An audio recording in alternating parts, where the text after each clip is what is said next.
Welcome to another edition of Grace Under Pressure, where today my guest is Dr. Paul Corona of the Kellogg School at the University of Northwestern University. I'll tell you about Paul in a minute.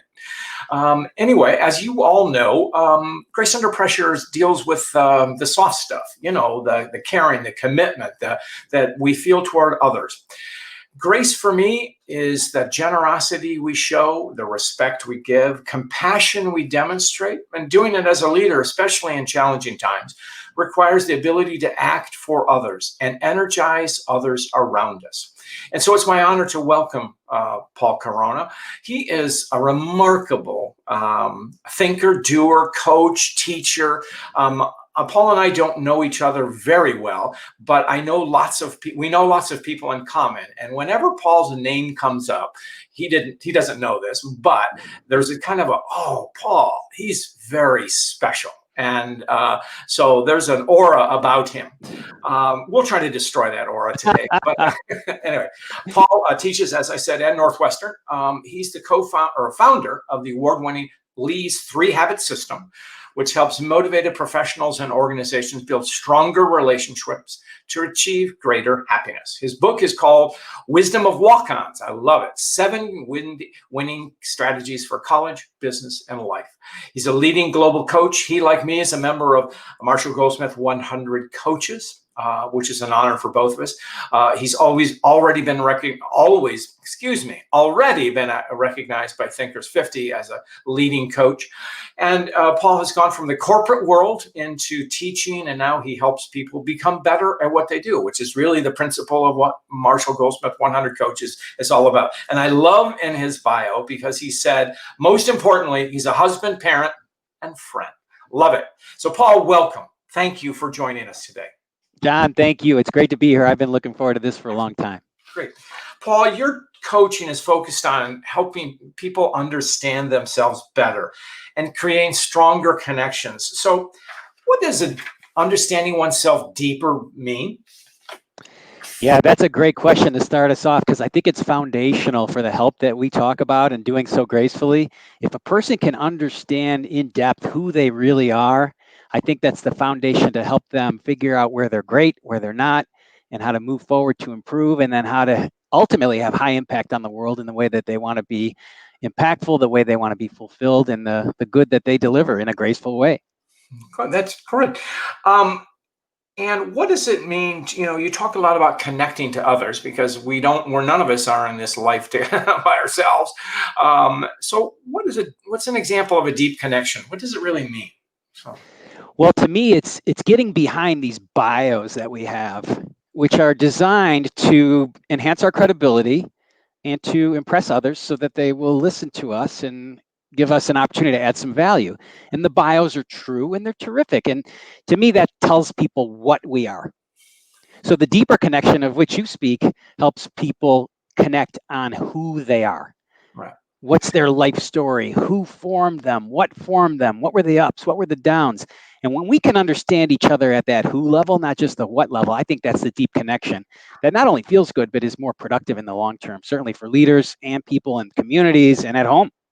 I like that because sometimes I know in coaching, we are working with individuals and there seem to be some blocks in the sense that, some of the blocks are self-preservation, but some of the blocks are, they take their strengths perhaps for granted and don't maximize them. Do you encounter that, Paul? Yeah, sure do. Just like you have over the years, people either take their strengths for granted and don't maximize them, or they're blind to their strengths. So the blind spots go both ways, right? Where we need to improve, and sometimes we're blind to where we're strong. And so when people can understand their strengths at a depth-oriented level and then leverage them, but not over-leverage them so that they turn into weakness, I think we can really help them as coaches. And our friend and colleague from the Marshall Goldsmith 100, Tasha Eurich, wrote a great book about this called Insight, and it turned into a summary at a Harvard Business Review article. And she talked about most of us really don't understand how we come across to others. And that's key to this self-awareness, strengths and weaknesses. Only 15% of us, she suggests, really understand how we come across to others. You're right. Tasha's going to actually be on a program coming up soon. And Oh, I great. love her insights because, we work in the world of helping people be more self-aware. And what Tasha's research and you work on is you really don't know yourself as well as you think you do. And why do you think that is? Why is that, Paul? So. Yeah, well, I won't get into the deep psychology of it, but I suspect part of it can be traced back to a survival instinct. Mhm. So way back when this was known, when humans were dealing with scarcity and fight or flight and all that fight to survive, they were focused on themselves Sure. and those that they were serving. So humans became pretty self-absorbed way back when. Now, fast forward to the modern era, and we don't necessarily always stay focused on self to survive. Now we're trying to thrive, right? Yeah. So we're focused on self to thrive. And when we're too focused on self, it's hard to connect to everybody around us, those we serve, those we lead. And there, I believe, could be the neurological origin of the blind spot. Right. And then the behaviors reinforce these blind spots because people succeed despite being unaware of themselves. All right. Yeah, that's where grace comes in. Exactly. And anyway, I like your coaching, and you anchor it in a topic which is dear to me and to many, and that's purpose. How do you define purpose? How do you broach it with your people that you coach and you teach? So. Yeah. So thanks for noticing that. And I know we share that. The purpose to me is knowing your why. I mean, why are we doing what we're doing at work, in our communities, at home? When we understand the why, the reason, the deep reason, then I think we can tap into our passions and be more productive and engage and inspire others too. If we don't know our why, we're going through the motions. Maybe we're, making good money, hitting our quarterly numbers, getting projects done, but it's without the meaning behind it. So we lack the ultimate performance and we lack the ultimate leadership.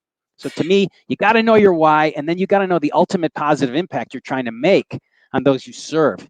If you can see that, then you got something in terms of a real purpose beyond just on paper success. Right, and I think lack of purpose also leads to lack of fulfillment. Do you agree? So. I agree completely. Yeah. So. Completely. Is there an exercise or a question that you ask people to discover their purpose? Is there a process that you use? So. Yeah, I do. Different kinds of questions. The ultimate question I like to ask people, if they're open to this kind of depth thinking, and not everybody is, Yeah. but if they're open to this kind of deep thinking, I like to ask them, what do you want people to say about you behind your back when you're 90 years old? I don't care what they say at your birthday party. I don't care what they say at your eulogy. They have to say nice things there. I want to know, what do you want them to say about you behind your back? That's the ultimate legacy, the ultimate mark you've left on the world.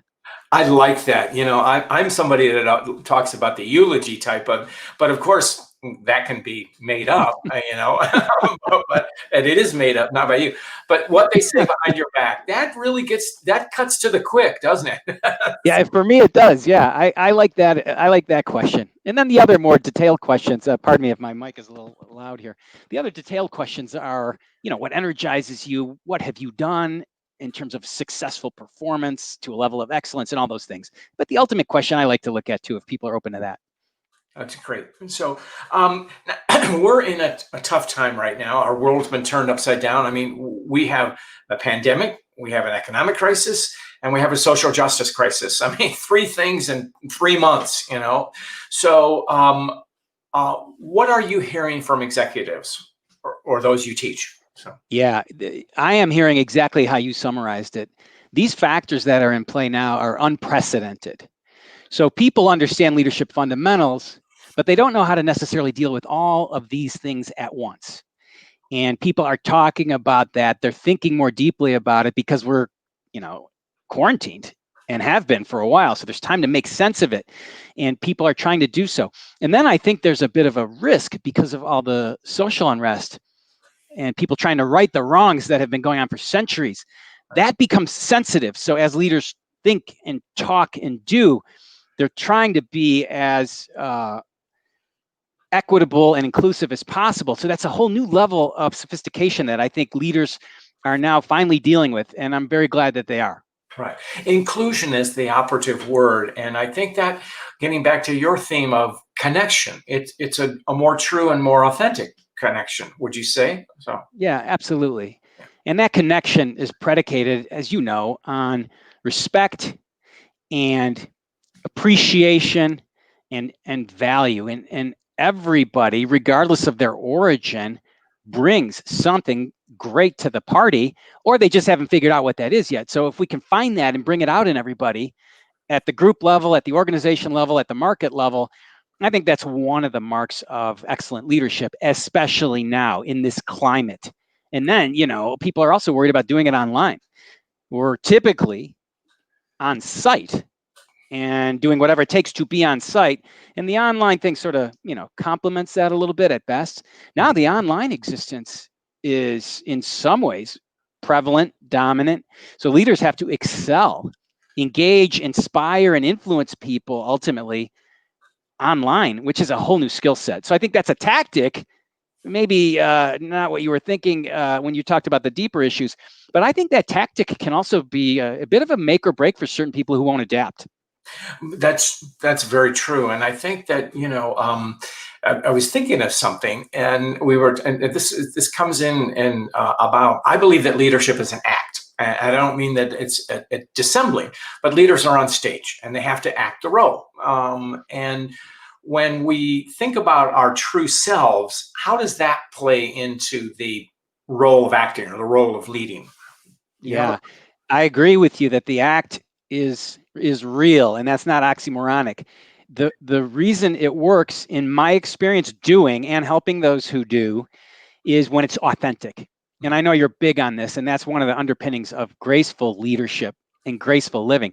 Authentic service to others, authentic giving. And so I think the act, when it's authentic, gives people a chance to be great leaders. And when the act is just an act, then it falls, and it falls on site and it falls online. People are just too smart for that, at least in the long term. Right. I think you hit on it, Paul. You closed the loop for me because you tied the act into the operative word is doing. It's doing, which is, I think there's a phrase, walk the talk. And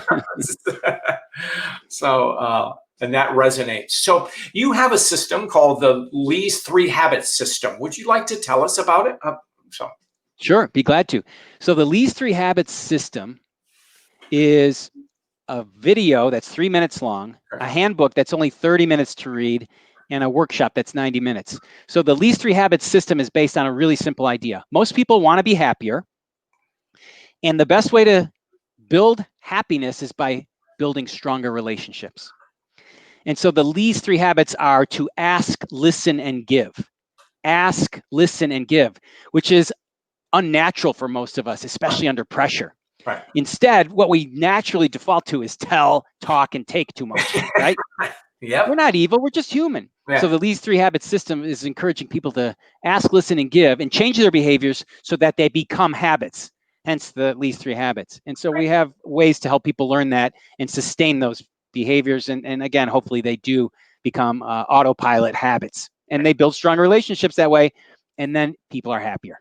I will put a link to that website in the notes so people can get easy access to it. And so what's hard about asking? So a lot of people don't know how to ask. They have great intentions, but they feel this pressure that I find is concocted in their heads. They want to perform, they want to act and impress others. So they don't know the perfect question to ask.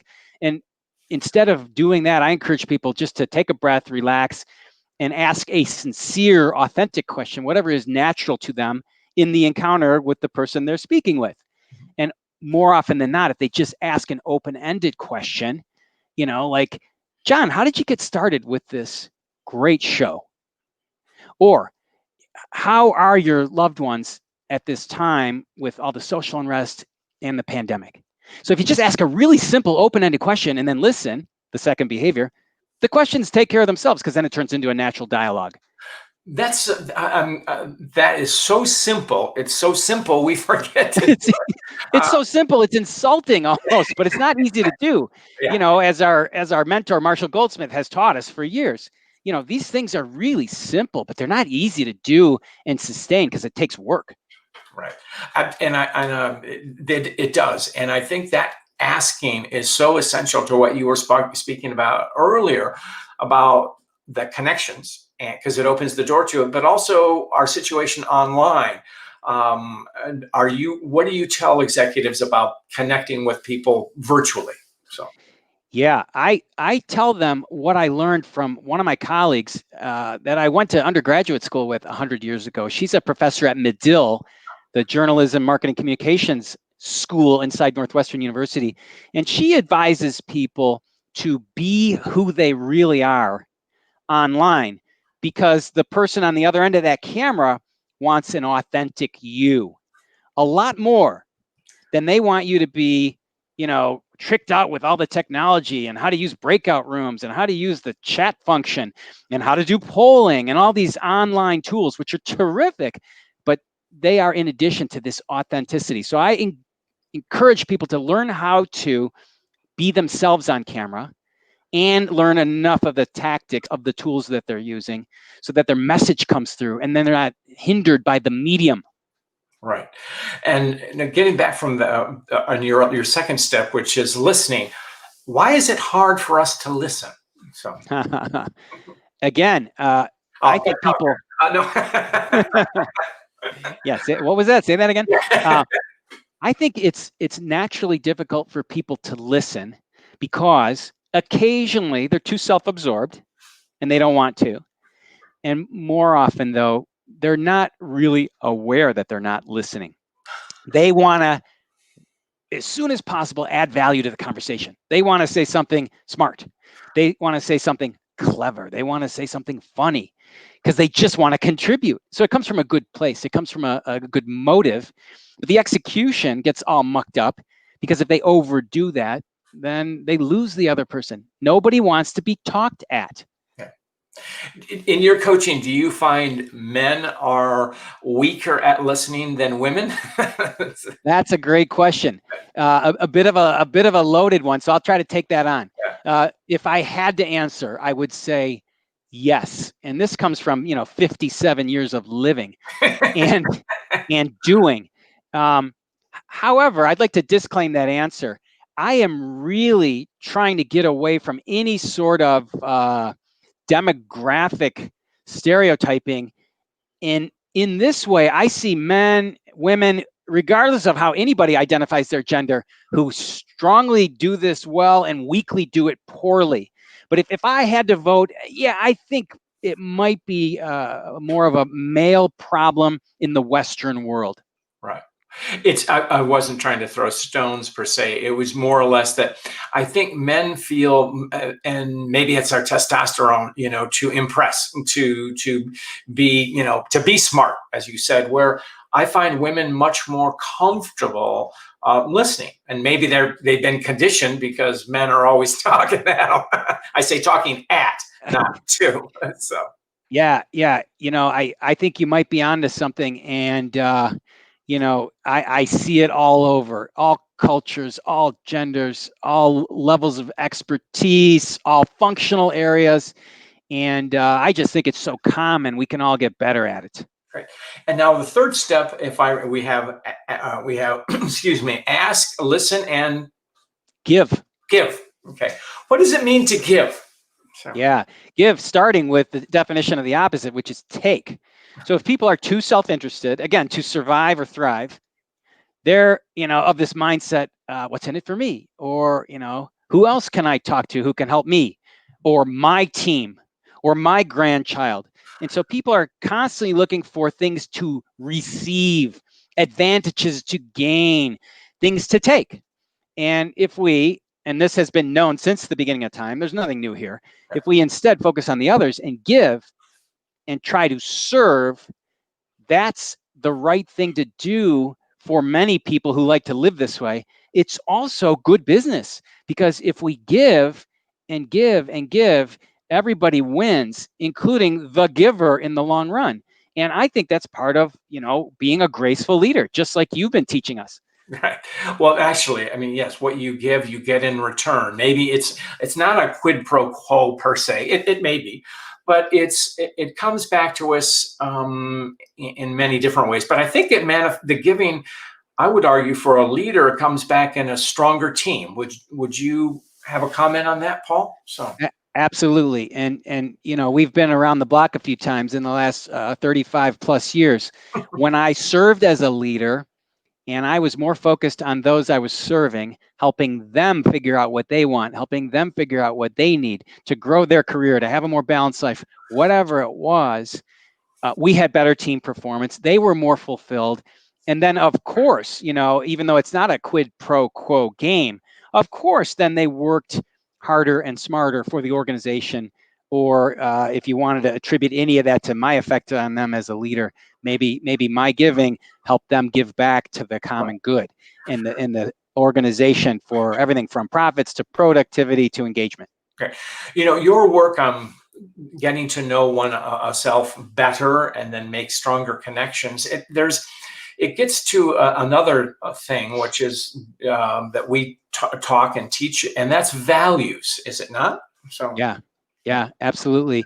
And when I like to talk about values, I'm talking about what is important to us, especially when the pressure's on. Not values in the sense of an ethical dilemma or a spiritual focus on doing the right thing. It's more, what are our priorities? And that's what I try to help people understand in and out of classrooms, in and out of boardrooms, on the subway. When you understand what's really important to you, then you can act accordingly and with authenticity. If you don't really understand what's important to you in your 20s, 50s, 80s, it's hard to act with authenticity and make your mark and have that real purpose. Right. I have this little thing I was saying is we are in an upside down world, and it is a world of ambiguity because none of us know. But I like to say that the values we held in January 2020 will be the values that shape whatever our new normal is. Would you have a comment on that? So. Yeah, I think that's spot on. And if I may drill down a little bit on that idea, John, some of those values are ones that have been with us for years and decades. Others are now fine-tuned. Like we talked about all the social injustice. Now maybe people in certain segments, certain cultures will work even harder to be more inclusive of everyone around the world. So that value may be now either new or fine-tuned with more urgency. And so it's an example of what the climate change has done to us. Yeah, no, that's a good thought, and it's because it's our values. But I like the way you're stretching it, and it's essentially we're deepening our values, are we not? So. Yeah, I think so. I think so for sure. And it's a real personal choice. So as a helper, I try to get people to figure out what this means to them, meet them where they are, and then help them move forward. Right. You said something at the beginning I thought was very good about, and I'll link it into about what is it you were talking about, the deeper connections that we have and knowing oneself, and how does that lead us? How does that contribute to our humanity? Makes us human in your Yeah. perspective. So. Well, I've seen over the years and experienced myself people trying to do well, having good intentions, even trying to flirt with excellence and sometimes perfection. And when we know ourselves deeply, we realize we're all imperfect. We can't be excellent at everything all the time. That's okay. So when we display these imperfections, when we admit where we're not strong, when we ask for help, when we are vulnerable, I think that's what we first have to know. Then we have to accept, and then we can interact with others in that way. And that's where that connection is fostered. Right. And nobody can relate, as Harry Kramer has taught us, nobody can relate to somebody who's perfect. I mean, then they're untouchable, right? So the more we show our imperfections, ironically, I think the more relatable we become, as Harry has said, and then we can be more engaging and influential as leaders. Right. Harry is such a great, Harry Kramer, your fellow professor Yeah. at Northwestern and Kellogg School and former CEO, is all about, and I think one of the other elements, what you're really talking about, if not, is vulnerability. Am I correct? So, Yeah, exactly. And, Brene Brown has an excellent documentary and TED Talk about this, all kinds of writings. I think she's one of the more popular people who has science and accessibility in her message so right. that we can all understand what vulnerability is, what it isn't, and where to maintain our boundaries too. You don't want to bare your soul to everybody at all times, but you do want to be real, right? Right. And contextualize how much you share when as appropriate. And I think something that comes out of vulnerability in a way is empathy, which sort of seems to be a buzzword now. But how do we act on empathy? So, Yeah, I'm glad you brought that up because I think that's one of the things we have to do even better now, given what has happened in the last 6 months around the world. We have to have even more ability and conscious effort to put ourselves in the shoes of others who are suffering in different ways. Some people are suffering in tremendous ways. Other people are a little more fortunate. So I think that empathy, that scale to understand where people are going through COVID, social unrest, and all the rest. If we can understand where people are on that scale, our empathy skills and our empathy effectiveness will be better. We need to have a bigger range now of empathy as leaders and as people just, rolling through the world. okay, it's a powerful thought. Since the theme of this show is grace, do you have a story of grace in your own life or others that you like to share? So, Yeah. Wow. How many? Can I give you a few quick examples? as many as you like. So to me, I like how you talk to us about an ultimate is the giving part of grace, Right. giving selflessly, as you say, with no quid pro quo. And you know, as I look back on my life, my dad was a really hardworking guy, 3 jobs, so we could have a comfortable life. So he gave selflessly, taught us how to work hard. Then later in life, a little over 20 years ago, I was fortunate enough to hear Marshall Goldsmith speak, and then, began to follow Marshall. And the Goldsmith way now with our group is to pay it forward and give. And he's giving everything all over the world so Right. that people can learn and do better and have more satisfied lives. So when Marshall gave me the opportunity to serve as one of his mentees and to learn even more from him, I thought that was a great example, and I was the beneficiary of that as well. And then, Harry Kramer, a world-class CEO, private equity investor, teacher of the year at the Kellogg School, has given me so much wisdom and insight about how to be a world-class leader, meaning help those who are working toward those top level, high impact roles, and how to even be a better person. I mean, the balance he has in his professional and personal lives is really something I admire and aspire to. Right. So I've been the recipient of all this great giving, these graceful leaders. And tell the story about Harry. About I know his the one plan is it? I think the one. And then, but it's those guys. Do you want to be one of those guys? Can you tell us Yeah, that story? So, yeah, sure. So thanks for bringing that up. So Harry Kramer is a best-selling author, and he would not like me to say this, but his latest book is called Your 168. Your 168, which causes us to figure out what we're going to do with our 168 hours every week, which is what we all get.